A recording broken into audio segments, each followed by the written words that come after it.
Hi, Fashion Dolls. It is Fierce Female Friday, April 14th, and welcome to an all-new episode of Style by Stevie. Our very special guest today is an actor, screenwriter, singer, songwriter, producer, and entrepreneur. Joining me today, ladies and gentlemen, we have Sterling Morris Jr. I hope you guys are all doing excellent, TGIF. I'm doing excited. I hope you guys are excited as well, too. Without further ado, let's welcome our very special guest, ladies and gentlemen, Sterling Morris Jr.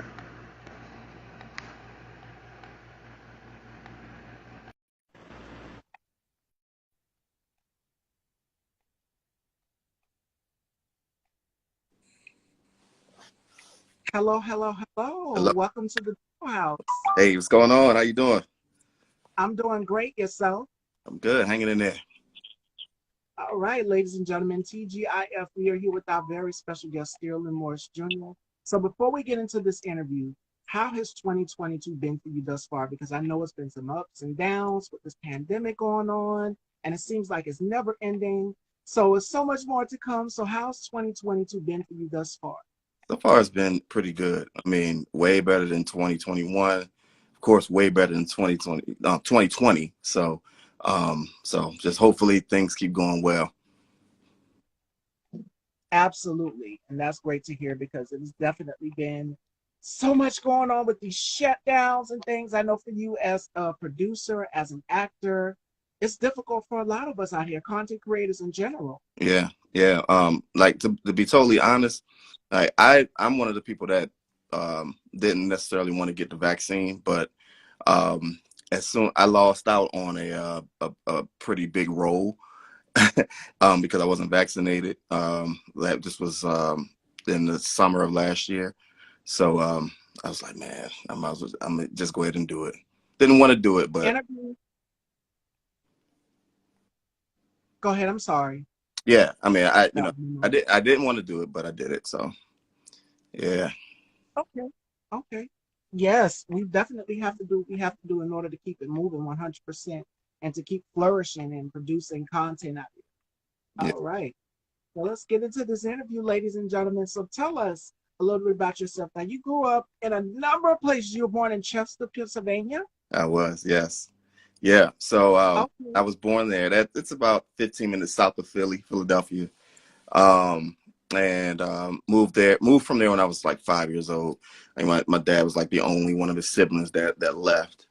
And I'm a preacher's kid, so you know, what they say about us. It's a stereotype. It's not all true. But he got his first church in South Carolina, so I was there for several years growing up, and we ended up moving to Detroit, Michigan. So I was there up until I was 14, and then I moved to Washington D.C. When I started high school. So, where did this passion from acting come from? Who's some of your inspiration when you look up to actors? Well, it's funny when people ask me that.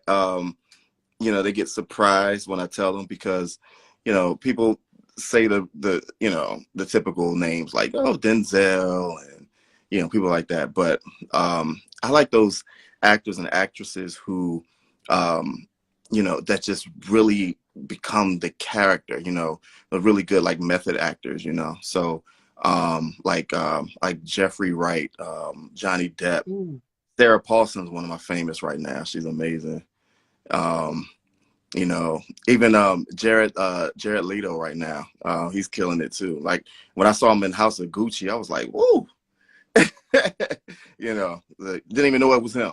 So I love those type of actors and actresses. Yeah. Now, you also attended the Lincoln University. Tell us a little bit about that. Oh yeah. The HBCU experience, amazing. Even to this day, we're a very tight knit group. The people I went to school with, the alumni is really great. It's funny because we battle. There's another HBCU in Pennsylvania, which where my father went, and we always argue who was the first HBCU. I don't want to get too technical about it, but it's always an argument. So Okay, mass communications. Tell us a little bit about that. Like, yeah, what was that experience like? Well, you know what's funny? I started out as a music major, and then I switched to communications. So because I wanted to get into film and television broadcasting, right? Um, so I did a lot of internships while I was in college. I interned at BET. Has some interesting stories with that, um, like going to get Whitney Houston cigarettes, stuff like that. But I was a production intern there, at VH1 and MTV in New York, PBS headquarters. So I was like on the track of going into like television broadcast. I wanted to go to film school, but sometimes life happens, things happen, and kind of alters your course. But I've come full circle. I didn't think I was ever would ever be in front of the camera, but here I am. Okay. And you've mentioned Whitney Houston, and you're also a musician as well too, singer, songwriter. So for you, where does that passion for music come from, and like who are some of your musical influences? Well, I come from a musical family, like on both sides. Um, so music was always in my family. Like even to this day, if you come to a family gathering, I guarantee you it will end up becoming a concert. So I come from that. But just growing up listening to the music my parents was listening to really inspired me. I'm an ultimate Prince fan. Been listening to Prince since I was in elementary school.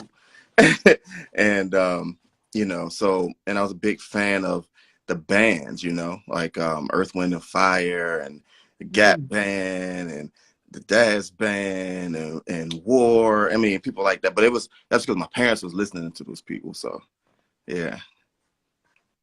Wow, you look stunning. Thank you, sis. Thank you. Shout outs to my makeup artist and my beauty contributor, Melanie Nella, my Bridges. This look tonight that I'm wearing or this evening was inspired after Rihanna, her Clarilano Foundation. And so if you guys are wondering, so definitely shout outs to Mel. All right, so music. We're going into music, songwriting. Where do you get your inspiration for writing music? Because I heard a snippet of one of your songs that you posted Uh, early, and I was that, like, wait, what? that's right. That actually that was from a song from one of my last album, which was actually years ago. And the inspiration for that album was I was in this like really intense relationship at the time, so um, that album was kind of loosely based on my relationship. So yeah, and so yeah, I get my inspiration just from life, you know. So I can hear sometimes I hear people talking from conversations, people are talking to me, things going on in the world, and sometimes it's some creativity comes in spurts, So there may be a time where it just hits me, and so definitely from life. My girlfriend, my best friend, she says the guest has a nice smile, doesn't he? I get that from my mom. I get that from my mom. May she rest in peace. I have her smile. Okay, and we're talking about songwriting and elements. We know that some singers like elements when they're writing their music. Like I know Erica Badu back in the day, she would like, incense and candles and all sorts of things when she's writing and producing her music. When you're in the studio, what is a session like for you? Like, do you like a crowd of people? I remember, I think it was Faith Evans or somebody that said something about they did not like a whole lot of people in the studio with them when they're recording. So for you, what type of element do you like when you're recording and producing your music? Just me and the engineer. And I mean, if any musicians are required, then yeah. But that's it. No one. I don't need an entourage. I mean, if you're working on the song with me, then you're in there. But if you're not in there. I don't want anyone in there. So yeah, Okay, okay. yeah, Gets the juices flowing and straight to the point, right to the point. yeah. All right. I have my engineer who also used to be an artist. We just have this synergy, So we work very well together. Like we're always in each other's heads, and like that's all I want in there. That's it. Just him, and You know, I've been thinking about recording again, you know, but it's giving me a little bit of time thinking because right now my engineer is in Ghana, enjoying Ghana right now. So maybe when he gets back, we might get in the studio. So You're ready to get those creative juices back to flowing. And I know things are starting to open back up. You know, this thing, it's had us shut down for quite a while. Like, we never expected this coming. And my girlfriend, Stephanie, knows we talked about this. yeah, But we never expected this coming. My mom even said the same exact thing. Like, for a lot of us content creators, musicians, singers, songwriters out here, yeah. it's a lot of us that this has affected. So I'm ready for you to get back in the studio. Oh yeah, for sure. Yeah, yeah. So yeah, I I just started meeting some people from my mom's side of the family, and you know, just coming to find out that they were all musicians as well. Just that just kind of freaked me out. I was like, oh my gosh, okay. It was just destined for me to be in music or some type of entertainment, you know. So Written in the stars, and that's manifestation. yeah, yeah. All right, so let's get into some of your acting credits because you've done some hit shows as well too. Okay, the first one I'm going to start off with is Smack, Break Every Chain, Double Cross, which is an all-black TV series. For My Man, which is on TV1. You did Thou Shalt Not. Hmm. And out of all five of these acting titles, which one has a very special place to your heart? I would say, wow, that's a good question. That's the tough question, um, because it's between Double Cross and Break Every Chain. Um, Mm, the reason why is because Double Cross wasn't the first thing that I ever did, but it was the first like major production. Like, yeah, For My Man and Thou Shalt Not was on TV1, right? But those were crime reenactment shows where any lines that I said that was improv, right? Um, but Double Cross is the first time where I went to LA. I went to LA on a set with like stars I've been watching on TV. I'm in a scene with people that I've been watching on TV. You know, I'm in a trailer going over my lines. I'm in the makeup trailer. I have a stunt fight coordinator, and I'm like, whoa. And after I did that, I was like, okay, this is what I want to do for the rest of my life. Um, and you know, I really got an opportunity from the creator, one of the creators of the show. You know, uh, it was it's actually a brother and sister team that the creators of the show, and so they gave me an opportunity, and just really grateful for that. Break Every Chain was my first full length movie, and I'm actually nominated for Best Supporting Actor at for Branson International Film Festival. I'll actually know if I won or not next week. So, but just the message behind it. It's a true story. It's based off a book.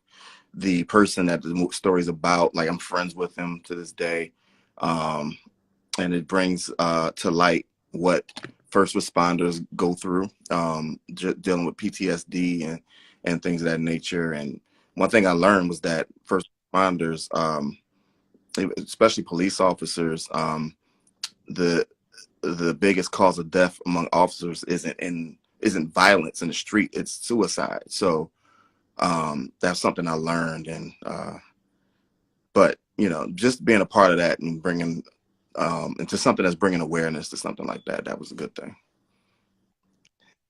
yes, and you talk about PTSD. That's something that we go through in the Black community when it pertains to mental health. And thank God for people like you being an actor and bringing awareness to this, Yeah, using your platform and bringing awareness to this. Because we've been talking about mental health throughout all of this week on my show here, yeah, where we talked about depression, bipolar disorder, so many things. And for us as general, as the Black collective in the Black community, yeah, people don't want to talk about these things.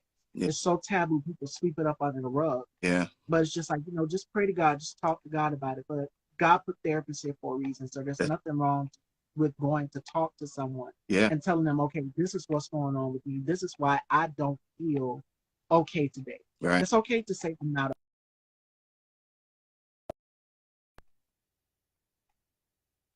Yeah, I didn't want to get on my soapbox and preach.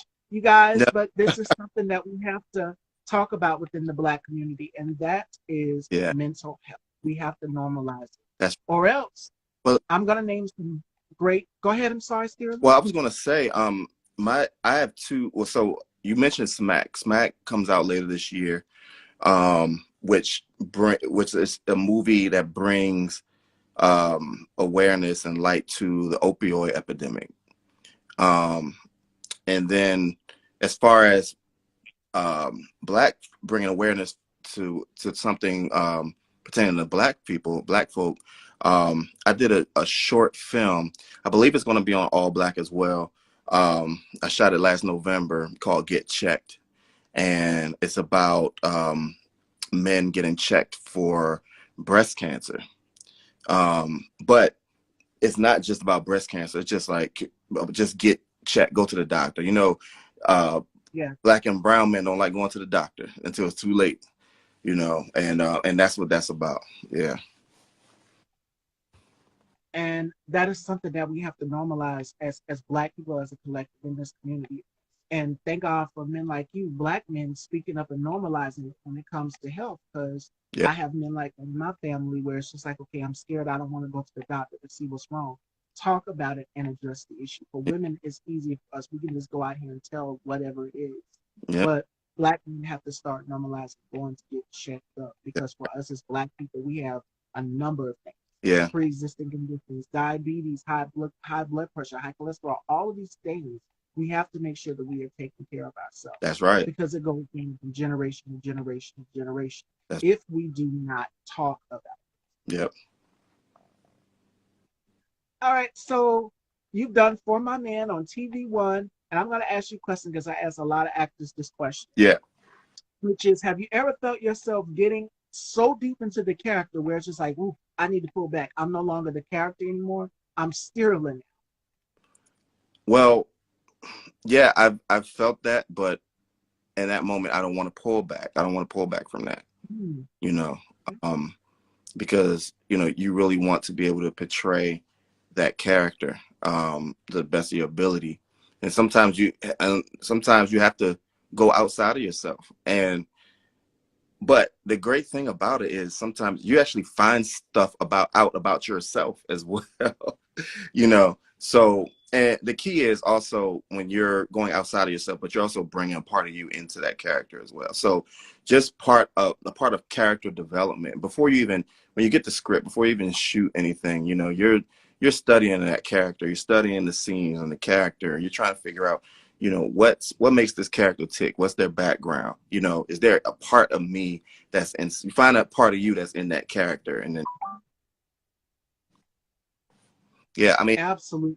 when I shot Smack, um, the writer called me and was like, dude, you okay? It was like, I needed like a day or two to decompress, sometimes it's like that. Yeah. And I asked that question because that happened to Lupita when she was doing Us. Mm-hmm. She said she literally had to go and detox this character out of herself because it took a lot out of her. Yeah. And a lot of actors can literally find themselves going deep into these characters where it's just like, ooh, I need to pull back. I kind of had a trance or like a experience here. It's very dark. It's very chaotic. So definitely. Oh yeah, definitely. Even with Get Checked, so what they teach you, I learned how to cry, right, on command. And but what I do is I think about something that makes me cry, right? So when I shot Get Checked, I mean, it was about, someone dying from cancer, and that's what happened to my mother. So it sounds like it's kind of torturing, you're torturing yourself, but I think about my mom. I think about my mom, which makes me cry. So I'm literally on my deathbed in this film, and tears start coming down my face. It's like really solemn in that room where we're shooting, and so tears start coming, and then so the director's like, cut. And then I'm like about to wipe my tears, and he's like, don't you wipe those tears. He's like, leave, but it sometimes you have to dig really, really deep you know, just to get some things out of yourself. So In order to get into character, it happens. yeah, yeah. And Um, oh no, go ahead.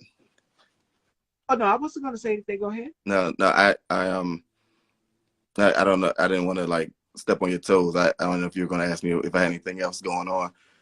But I do know I'm starting to shoot a movie next month, and it's called Strip from Insanity. And so all I can say, I can't really talk too much about it, but I'm gonna really have to dig very, very deep for this character. You know, they even asked me like, you know, are you okay doing this? You know, say yeah, you know, fine, but I know I'm gonna dig really deep at doing it, and you know, but I look forward to it. It's a challenge, you know. And you're going to do an amazing job on it. I can't wait to see the project. You didn't have to. That's why I kind of went. Yeah. You know, you don't have to give away so much, but we're ready to see. Oh yeah, for sure. All right, Fashion Dolls, y'all know what time it is with Sterling. We are about to get into two of our favorite games. The first one is going to be called the Rapid Five, and Sterling has to tell me five things that he can't live without. And the next one is going to be called Turn the Tables. And this is where my new viewers, my new guests that are watching Style by Stevie get to know a little bit about me, the hostess. But my likes are, my turnoffs, whatever you guys want to know, uncensored and unfiltered in the Turn the Tables segment. But first, we're going to start off with the Rapid Five. What are five things that Sterling can't live Oh my gosh, sad to say, my phone. Can't live without that. Music. You know, I don't know what I would do without music. All right.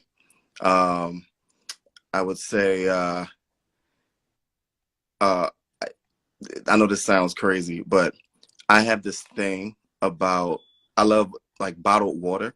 Like if you go in my kitchen, I have cases and cases and cases of bottled water.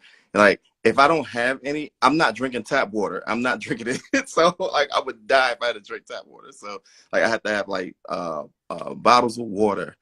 Um, I have sons. I have twin sons. All right, and you know, I should have said them first, but I definitely wouldn't be able to live without them. You know, those my little men right there, and you know, they look up to me, so I know they always watching, so I gotta, you know, stay on my P's and Q's.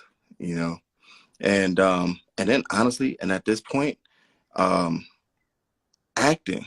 I like live, breathe, and sleep it. I mean, I think that's why I haven't even recorded anything in a while because acting. I didn't think acting would take over like this, but I absolutely love it. without? All right. There's five, ladies and gentlemen. And in response to your last answer, yes, you can do it all. You can record music, you can act as well too. It's about finding that balance. Like Yeah, you're a father, you're an actor also. So it's like finding the balance. yeah, And a lot of us in life, we have to find that balance. That's what it's about. Even for me, I have to be, you know, I was teasing one of my friends. I said, I literally have to be superwoman. I have to take care of my mom, make sure she's good, make sure this platform is good, yeah, make sure I'm good. So it's definitely a balance. And I'm pretty sure everybody that is watching this platform can understand that. When you're going through things in life, you have to find that balance yeah, or make a little list. You know, I do that all the time. Or like you said in the beginning, your phone, a lot of people are attached to their phones. There's literally things you can put into a little planner oh, yeah. on your phone. Oh, mine is filled up. All right, ladies and gentlemen, it is time, Fashion Dolls, to turn those tables. And this is where my guests get to ask me questions, uncensored and unfiltered. I have no clue what Sterling is going to ask me, but Sterling, take it away. Okay, so is this like five things you can live without, or just anything? Anything. You can ask as many questions as you want. Okay. Actually, okay. Where are you from? South Carolina, Southern Ah, Belle. really? What part? I'm near Charleston and Myrtle Beach. Ah, okay. Yeah, I used to live in Sumter. I've heard of it. I know where it is. Oh man. Okay. Actually, how long have you been hosting this show? I started Style by Stevie back in 2016, 2017, right after high school. And when I started, I was very cocky. I was very arrogant. I didn't know what I was doing. And I said, well, let's just go on ahead and give it a name. You know, it was just random for Style by Stevie. So as the years progressed on and on and on, I have friends who also do music and act as well too. They needed a platform to promote their projects and stuff. At first, we were just going to discuss, you know, skincare tips, and that was going to be the everyday thing. But I said, let's shake it up. Let's add music and fashion, so many other different things that people love to this platform. So that's kind of how I got my start. Okay. And who are some of your favorite designers? Well, if you guys know, I'm a fashion girl for sure, for sure, for sure. So my favorite one I'm gonna have to start off with is Manfred Terry Mugler, the late Manfred Terry Mugler, and I can't stand the fact that I'm saying late. He was so pivotal in the world of fashion with his designs. He's designed Kim Kardashian, Cardi B, Beyonce, just to name a few. And it's just something about the structure and the detail on how he dresses a woman's body. I have one of his coats in my closet that I won't show. Right. Another one of my favorites would have to be Valentino. I love class. I like classy, elegant, structure. And I also love Roberto Cavalli as well too. That is another one of my favorites. Yeah. Nice, nice, nice. Um, now, have you ever thought about acting yourself? I actually have done some Okay. acting back in 2021. I did a horror film called The Assistant too, and I got that role on my birthday. Shout out to Alex Jonte on that role. Um, for this role, he wanted me to play a college professor, and I had no acting experience. He gave it to me on my birthday. He said, "Just stay tuned. Mm. Let's just see." We know how women are about our hair. So at this time, I had at least 20 inches of blonde hair going down my back. And he said, "We want you to cut it." I said, "What?" "We want you to cut it." So for this role, I had to do short hair. Mm. And I went in and I nailed it. I said, "Okay, I'm going to give you what you want." And he said, "The reason why I want you doing short hair is because I don't want you looking like one of the college kids." I Yeah. was supposed to be a college professor Right. teaching ethics class. And my role in that film, everybody is still talking about it to this day. So shout outs to Alex for that. Nice, nice. And question 5. How do you feel? What are your opinions about the Will Smith Chris Rock situation? And I kind of touched briefly on this. I'm just going to say this. It's a lot of toxic masculinity, and it's now being brought to the surface from some black men. Mm-hmm. And I think it needs to be addressed. It needs to come to the head. Um, Men are like, well, you need to suck it up. You need to be tough. No, you don't. Mm. Not all the time.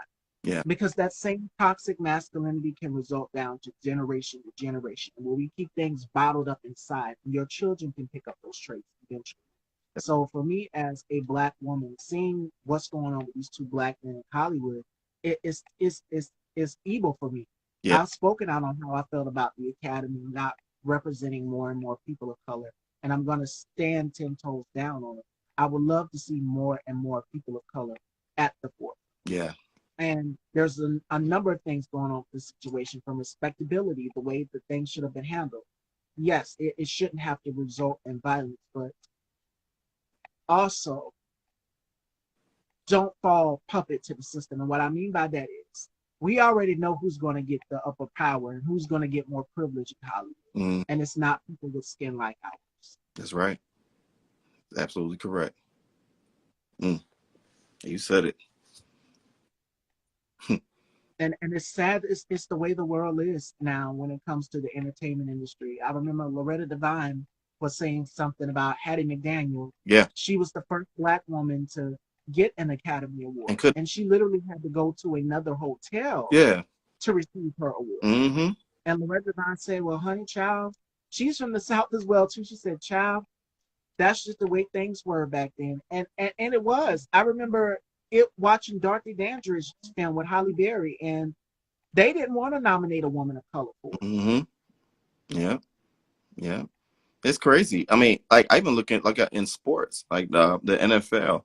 Um, you know, they instituted the Rooney Rule, right, where they had to interview minority coaches, right, and I think when they did that, it was like three black coaches, and then this past year, when the one black coach decided to sue, one one black coach, you know what I mean? So it's everywhere.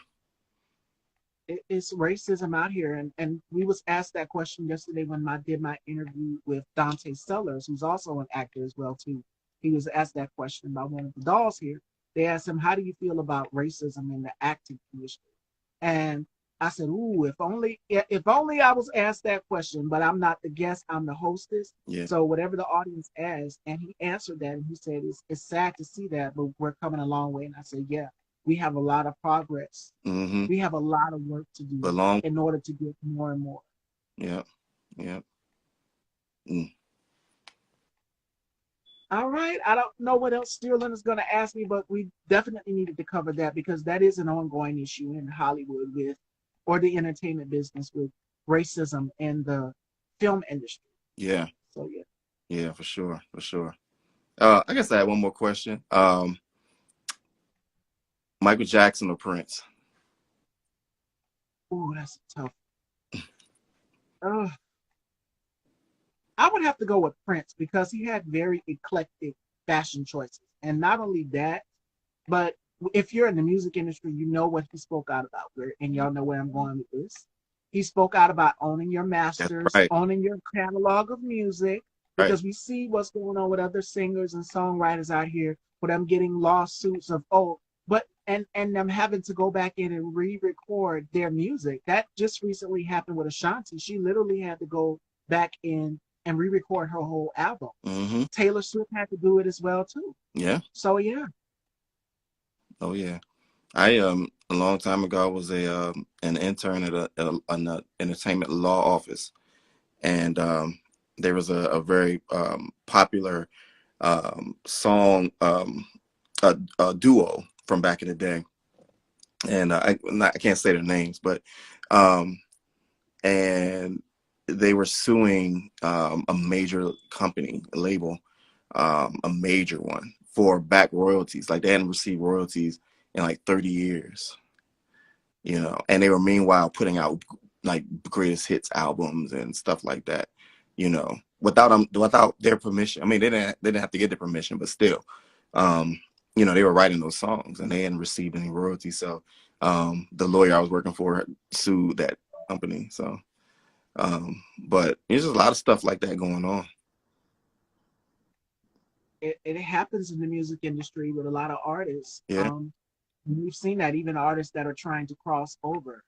Um, so many have been open and spoke about that. I think it was so many. I think Prince spoke out about it. We know for sure. He was saying, about owning your masters and things. Mm, T-Bonz from TLC was another one as well too. We've seen what happened with the record company and how they did them. So many other artists it's just so much that goes into it. So my advice to people that are looking to get into the industry would be do your research. Know that this is something that you want to do. Make sure you go back and there's books, there's knowledge out here, there's unsung, there's behind the music. hmm There's so many programs out here that you can watch that can educate you about the music industry. Thank God. For me, I didn't decide to get into it. I just, decided to get into the aspect of the journalism side and doing the interviews and finding out their point of view, their perspective, and letting their voices be heard.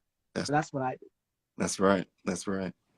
Yeah. You know, I've seen so many. I had a friend of mine who, um, you know, and this was like back in the day where he was selling CDs out the trunk of his car, right? And but he turned down a deal with Jermaine Dupri actually, and because he said, I can make more money on the street selling my CD than I would make with him, because they would be, just taking big cuts of everything, and he didn't care about the fame, he just liked making the music, and he went ahead, all the money he made, and he invested it, and it was doing pretty well, but a lot of times especially young black people come from nothing sometimes, you know they're they're preyed upon if they have talent, they're preyed upon by these companies, because they're looked at as a like basically like a product, really, you know, or like a pimp, they're pimps basically, you know, and and immediately your I learned about this when I was working for the lawyer. It's this clause that's in contracts called a cross collateralization clause, where if I haven't that if I'm signed for 3 albums, and they give me my advance, which is a loan, you know whatever I made on my album, I gotta pay it back, right? But then now it's my second album. I might have probably sold 1 million copies, but I probably only made $30,000. But then now I got my second album, and I had a sophomore jinx, and I didn't do well, right? Now I'm in the hole. I owe them, So now my third album, everything I make from that goes to my debt from my second album, So it's like, it's terrible. And we've seen what happened with artists that are in the hip hop industry as well. To Megan Stallion is one of them with her contract, and how you have to go back in and renegotiate and all of these things. So it's a lot that goes into it. Be careful with signing some of these contracts. Mm-hmm. Exactly. That's why even anything dealing with acting as well, I'm like, wait, if I got to sign something, I'm like, hold on, let me let my lawyer look at it. With a fine tooth comb. Mm-hmm. Yep. So. All right, fashion dolls. I think that's it for the turn the table segment. If we don't have anything, I'm going to let Sterling here close it out with the final and last question. Um, what advice would you give to the next up and coming generation that is looking to get into this? Knowing you have what we just discussed, you have so much knowledge from both of us on both ends, on the music industry and on the acting side. What advice would you give to the next up and coming generation? I would say to, first of all, um, learn your craft and master it, and well, attempt to master your craft. They're even with actors, and I learned this as well, is that there are even big famous actors still taking classes. It's an ongoing process. So whether you're a musician, whether you're an actor, study, take classes, just keep improving. And then on the other side is learn the business. That's very important. Learn the business. All right, fashion dolls, there you have it. Is there any projects you want to plug and let everyone know where they can follow you at? Oh, sure. Well, we talked about Break Every Chain earlier. That is right now on Apple TV and Amazon Prime, so you can check that out. Um, I am working on a new film called Strip from Insanity, where I'm start shooting at next month. So very excited about that. And be on the lookout for a short film called Get Checked, which comes out this year, and a movie called Smack. You can find me on Instagram at Sterling Morse, like Morse code, Junior Official. All right, fashion dolls. Ladies and gentlemen, Sterling Morris Jr., it was such a pleasure having you here in the Dollhouse, TGIF. This was definitely a treat. And I would love to have you back again in the future. Thank you. Thanks for having me. You are so welcome. Right. Ladies and gentlemen, tomorrow, are y'all ready to walk like a model? Well, we have Norquan Morgan, actor, model, and singer here tomorrow with us at 1 p.m. tomorrow on a exclusive weekend Style by Stevie. So make sure you guys tune in for that. Make sure you guys are taking care of yourself. Get well, rest up, enjoy your weekend. Please be safe, and this interview will be up. And again, thank you all. Thank you, Sterling. All right. Thank you. Take care.